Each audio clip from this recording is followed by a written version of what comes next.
Je me sens pas reliée à ce mot-là. Pour moi, ça l'évoque plus, je dirais, toutes les personnes qui sont à l'extérieur des standards que la société impose. Puis moi, c'est ça. Je dirais que ça serait plutôt ça, qu'il y a pas vraiment de personne qui est nécessairement fou ou folle, que c'est plutôt relié aux standards qui sont dans notre société.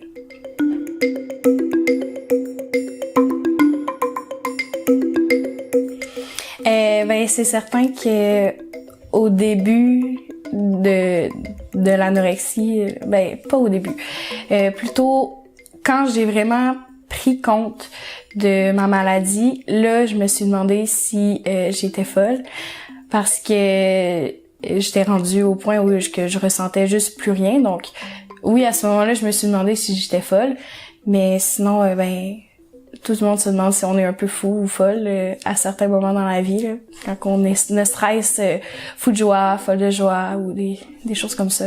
Mais voilà.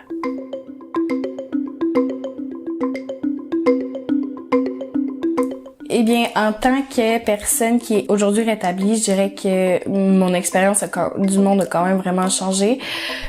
Aujourd'hui, avec les expériences que j'ai vécues, je comprends vraiment que c'est un jour à la fois, puis il faut vraiment profiter de chaque instant. Que chaque sensation, dans le fond, chaque émotion que tu ressens est vraiment importante, parce que une fois malade, tu sais c'est quoi que ne plus rien ressentir, te sentir tellement apathique, avoir le cerveau qui fait juste tout le temps courir. Donc, je dirais qu'aujourd'hui, ma vision, ça serait vraiment vivre un jour à la fois, d'apprécier chaque moment que tu peux être seul avec toi-même, parce que c'est des moments où tu peux prendre soin de toi. Puis ça serait vraiment, l'importance de prendre soin de soi, là.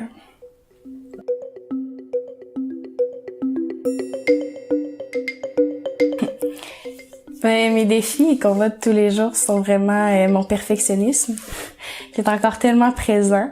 Mais ça, je travaille vraiment fort pour ça. Ça m'envahit plus tout mon quotidien, mais c'est encore vraiment, vraiment présent. Mais vivre un jour à la fois m'aide vraiment beaucoup là-dessus. Là. Je suis plus autant bookée de la minute A à la minute 0. Ça faisait vraiment beaucoup de sens. Disons plutôt de la minute 1 à la minute 0 de ma journée. Et puis ça fait vraiment du bien, ça l'aide à se sentir mieux. Mais c'est vraiment encore de ne plus être aussi difficile envers moi-même au niveau de mes attentes. Je sais au bout de la ligne ce que je vaux. Il faut juste que je me le dise à moi-même.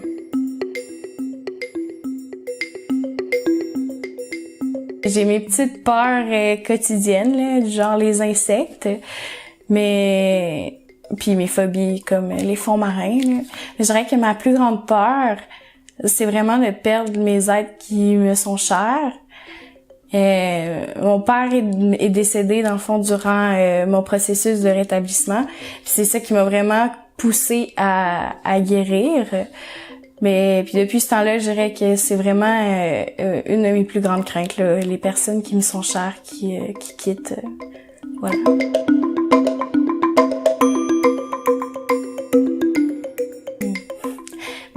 Étant donné que je suis encore aux études, j'ai pas beaucoup de loisirs.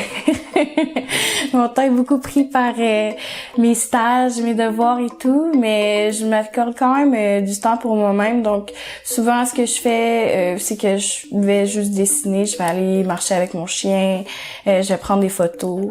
Je suis en train de me créer un album photo en ce moment, donc je suis en train de faire ça là, de mes temps libres. Mais sinon, ce que j'aime aussi, c'est passer du temps avec ma petite maman. On se permet des petites journées entre mère et fille, là. C'est pas mal ça.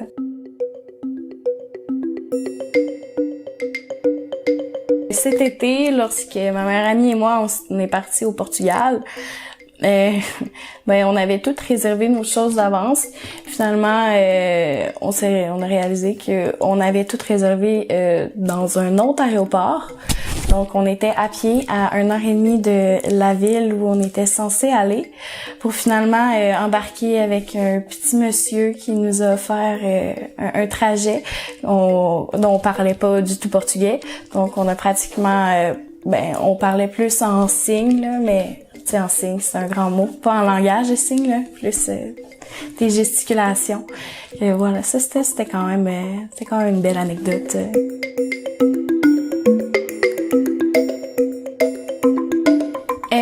Aujourd'hui, je décris ma vie sociale vraiment comme bonne, belle, active et saine surtout. Je suis entourée de gens que j'apprécie et qui m'apprécient en retour, des personnes à qui je sais que je peux donner sans avoir peur de me faire redonner. Alors que il m'a fallu vraiment beaucoup d'efforts pour faire le ménage de tous ces gens-là. Mais ça a fait vraiment du bien, ce qui fait qu'aujourd'hui, je me sens plus coupable pour X, Y, Z raisons. Je me sens pas mal quand je dis non, parce que je dis plus oui tout le temps. Ce qui fait que les personnes qui ne faisaient que profiter de moi ne sont plus dans mon entourage. Donc, je dirais que ma vie sociale aujourd'hui est vraiment saine.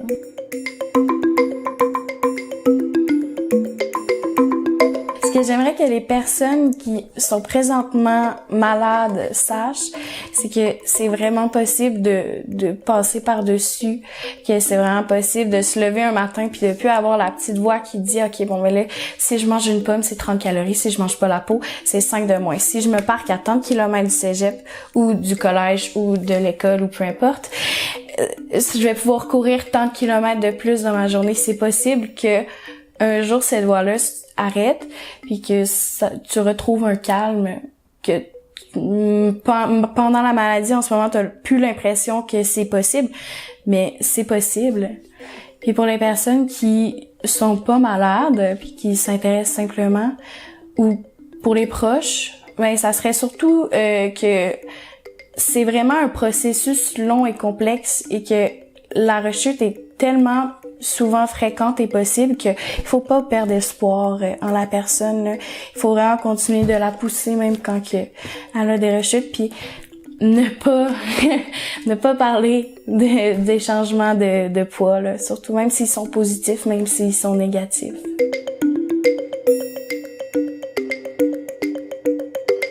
Je dirais que toutes les blagues qui sont vraiment en rapport au père mort, c'est niaiseux à dire, là, mais c'est ça. Tu sais, dans le petit jeu, là, le jeu de cartes, tu l'as jamais joué? OK. Bon, tu piges une carte, puis t'as une phrase, et là, toutes les autres ont, exemple, des phrases pour compléter, parce que t'as des 3 petits points, que c'est les cartes des autres joueurs. OK. Et là, bref, c'est exemple, l'autre jour, un de mes amis a pigé j'ai rencontré Dieu, puis non, c'est moi qui ai pigé, j'ai rencontré Dieu, puis un de mes amis qui a mis comme ton père. Puis là, c'est ça, il trouvait ça bien drôle, mais je suis genre non, c'est pas drôle, il y a juste moi qui a le droit de faire des jokes de père mort. Aussi les blagues sur l'anorexie, qu'importe le type de blague, c'est ça passe un petit peu moins, là, je vais la rire jaune.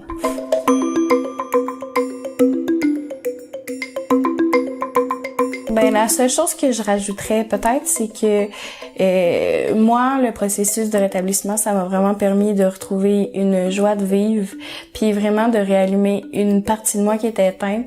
Donc, ne serait-ce que si tu connais quelqu'un qui croit avoir des problèmes ou si tu crois avoir des problèmes, mais ne pas hésiter à les consulter.